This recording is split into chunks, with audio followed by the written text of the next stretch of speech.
Exam है तो हो सकता है कि कहीं ना कहीं एक डर आपके दिमाग में हो। पहला मैं कॉमन सवाल आप लोगों को ले रहा हूं, उसके बाद एक बहुत महत्वपूर्ण थ्योरी मैं आप लोगों को समझाऊंगा, उसके ऊपर कंप्लीट अपन डिस्कशन करेंगे जहां से रिट में एक प्रश्न आएगा। अब मैं वही टॉपिक आप लोगों को पढ़ाने वाला हूं, उन्हीं चीजों के ऊपर चर्चा करने वाला हूं जहां से प्रश्न आना है।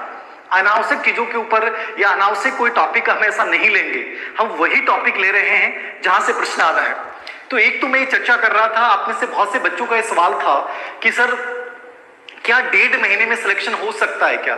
मैं एक सिंपल सी बात कहूंगा आपको, मैंने पहले भी कहा था, मेरी पिछली जो रेट 2018 थी वहां मैंने आपको एक उदाहरण दिया था, एक झुंझुनू के एक बच्चे का, और उस उदाहरण में मैंने आपको कहा था कि मात्र 1.25 महीना था, आपके पास 1.5 महीना है।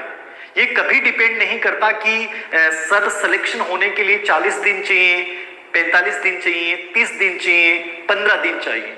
आप कितने दिन पढ़ रहे हैं, कितने आत्मविश्वास से पढ़ रहे हैं और क्या पढ़ रहे हैं, ये सबसे बड़ा रोल अदा करता है। ठीक है, तो ये चीज दिमाग से निकालें कि आपने बहुत अच्छी मेहनत कर ली, लेकिन किसी वजह से मान लीजिए कि अब अच्छा नहीं हो पा रहा है या आप अच्छा पढ़ नहीं पा रहे हैं तो आप टेंशन में आ रहे हैं।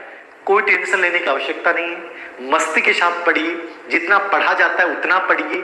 मैंने आपको बार बार कहा है, आरबीसी बोर्ड को बेस बना के पढ़िए। आरबीसी बोर्ड कहां? आपके सब्जेक्ट में। अब ऐसा नहीं कि हिंदी और संस्कृत में आप आरबीसी बोर्ड को बेस बनाए, नहीं, आप सब्जेक्ट में आरबीसी बोर्ड को बेस बनाइए। आप कई बार आप में से बहुत से बच्चों का सवाल होता है कि सर मॉडल पेपर किस पब्लिकेशन के लें?